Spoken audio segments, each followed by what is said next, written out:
I'm going to share a couple minutes of updated information, and then I'm going to introduce our incident commander, Mike Smith, with the IMT team, also with Boulder Fire Rescue. So this morning we're working on getting an updated acreage estimate. Right now it's a rough estimate of approximately 200 acres. We hope in the next hour or so we'll be able to get you more specifics. We have a flight overhead right now trying to get that. We are still reporting 0% containment. We'll work on that today. There's no reported injuries on the fire. And there's also a newly updated evacuation map that was updated at 11:08 p.m. last night. Folks can go to that evacuation map to see whether or not they can get into their homes. If their home is in the green section and the route to get to their home is in red, they will still not be able to get to their homes at this time. And we are working on that. As of right now, the number of people evacuated is estimated at 1,629, 699 housing units, and 836 buildings. Those are the facts I have for you right now, and now we're going to let Mike Smith share some more information about the fire.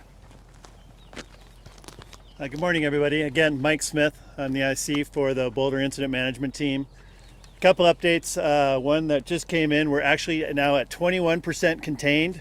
That's up from our 0, so we're very happy to report that. Yesterday, we had a great day as far as our initial attack went. We had over 200 firefighters from over 30 agencies. That combined with all of the fuels mitigation treatments that we've done in this area is one of the reasons that we had such great success. We've had 0 structures lost. We have 0 reportable injuries currently. So as we work through the day today, we are going to have about 110 people currently is what we're going to have staffed. We're going to continue to work with retardant. We'll have 2 fixed wing air tankers overhead as well as a helicopter. We have resources from all over the Front Range coming in and working on this.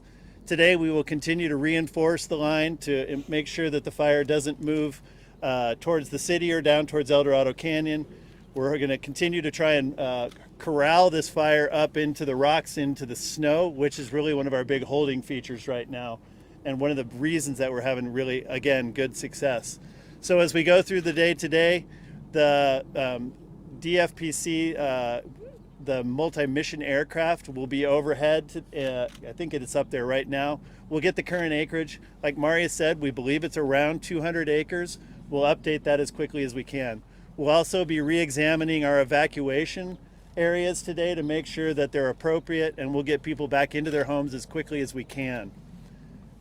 With that, again, I just want to reinforce the fact that good planning, good prep, and a lot of good mitigation work are the reasons that we had good success today. So with that, I'm open to any questions for the group. Do you anticipate any greater evacuations, or is what we're seeing now, is that going to be probably the most from here on out?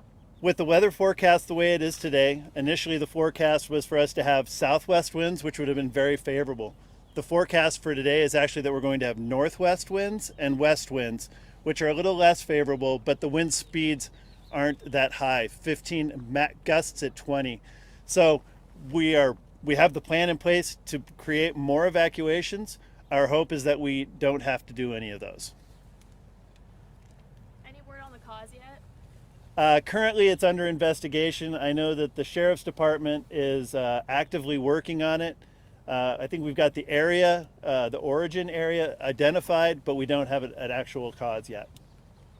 Is there any knowledge on how damaged the hiking trails are up here?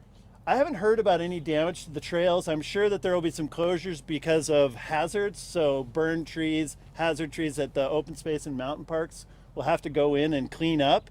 But I think from what I know, the intensity of this fire in a few places was pretty high, but for the most part, this is a pretty low intensity fire. Can you talk about the origin area specifically, a little bit more specifics on that? Well, what I can say is up on the northwest corner of the fire is basically where it was reported. Exactly where it is, that's the Sheriff's Department is really digging into that. I know that it was somewhere up in the Bear Creek area. That's about as much as I could say, though. How was the lessons that you guys learned from the Marshall Fire helped you out with this fire? Well, I was the IC for the Marshall Fire as well, and these are 2 different animals. But one of the things that we learned from the Marshall Fire was how to rapidly escalate and integrate multiple agencies and get them to work together. And I think we had a much more seamless process on this one. We continue to learn from every one of these fires, and we certainly saw an improvement from Marshall, but I think it's a little bit of apples and oranges just because of the wind speed and the location. Well, you said improvement. Was communication something that improved? Like in what areas specifically? I think just in how we mobilize resources, so how we order things. It's a lot of the behind the curtain stuff, just what the processes are, and then how we get them in, get them integrated, get them all of the things that they need, the communications, what their chain of command is. It was just tidying things up. I think we did very well with what we were dealt on Marshall, and I think we were able to build upon those successes here. I'm curious to see how close everything is with the retardant and everything. How close was the fire to these homes? Well, you can pretty much see it right there. So we were within probably 1,000 yards to getting to the homes on the west end of Boulder. Between aggressive initial attack and having the aviation assets, the single engine air tankers, being able to put some retardant down in between the homes was a real benefit. And that's, unlike Marshall, we were able to fly on this fire because our wind speeds weren't such that we were grounded. For those of us, for those of the viewers who are just joining the stream now, can you repeat again when evacuations might be lifted today? We'll be re-examining them throughout the day. I don't anticipate making any changes until probably 6 p.m. this evening. We want to get through the burn period today, see what the weather's going to do. We've got today, and we've got one more critical fire weather day tomorrow.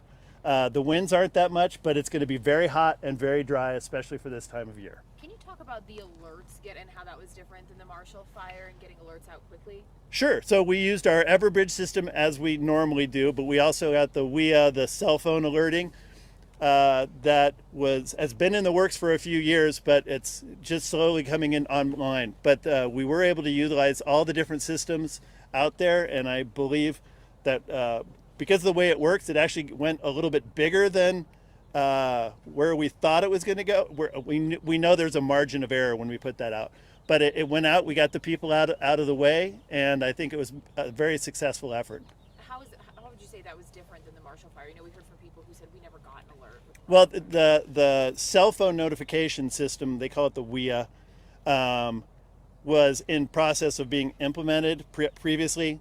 It was in place this time, so our partners over at the Office of Disaster Management were able to push that out, and I think we got the numbers of people out of the way very quickly. So, you had one. Yeah, so just to confirm, you said it went from 0 containment to 21% contained? That's correct. Okay, and you said 100 firefighters will be on it today from the ground and in the air? I think we're at between 100 and 120 today. Okay, We've still got resources rolling in. okay, thank you. Mike, it's been a long year. How are you feeling? It's March and it feels like it's November. No, we're doing good. We're nervous about the season coming up. When you look at the long-term forecasts for the upcoming season, I think this is just a sign of the way things are going to go. And so we continue to work on our planning processes. We continue to work on our team building, and work with our partners to make sure that we're as dialed as we can be. So we're feeling good, but we're a little nervous about the upcoming season. Yeah. Are there any words of comfort that you can share for the viewers who are impacted right now who want to go home? Yeah, I think right now we're in a good position. The wind speeds are nothing like they were during Marshall. We got a lot of good resources in place. We have full structure protection groups as well as assets up on the hill. I think as long as the weather does what it's supposed to do today and tomorrow, we're going to be in good shape. There's no guarantees with any of this, but we continue to work our way through the process, and just know that we got a lot of really solid, very competent firefighters out there doing a lot of good work. We used to say that there were fire seasons in Colorado. Is it safe to assume that pretty much any time of the year now can be considered a fire? We only have 365 fire days a year. Okay. Is there any way you can point out the area that you guys are focusing on the most here today? There's no specific area. Obviously, the area of emphasis is we want to keep it out of the city and keep it out of El Dorado Springs. But we're working on the entire perimeter. I guess where is active burning taking place right now would be the question. Well, we're still we're pretty calm right now from the overnight humidities. Gotcha. So where we'll see activity pop up is in the dry east and southeast aspects as we move through the day. Is there an update on any injuries or missing people? 0 injuries, 0 missing people. And I'm need to go. Okay. Thanks, everybody. If we have more information later in the day, we'll let folks know. We know that some information got pushed out there about an 11 o'clock presser. That's tentative right now if we get more information by then. Thanks, everybody.